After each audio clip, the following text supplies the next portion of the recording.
Guys, ito yung River Conway.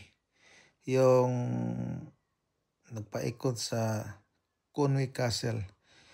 Ang mahaba nito, 55 kilometers ang taas nito na umiikot sa castle. Kaya yung may kalaban, mahirapan lumusob dahil nga sa lahaba ng ilog na to. Tapos ang area nito 670 square kilometers. So lapad talaga nito. Tapos ang haba, imagine 55 kilometers ang taas nito. Kaya nung panahon ng yung panahon ng mga gira-gira nila, mahirapan talaga yung kasi paglusob ito naagaw to kasi ang to yung king ng Wales, si Llewellyn. Napatay ni King Edward. Kaya siya na ang bali ito.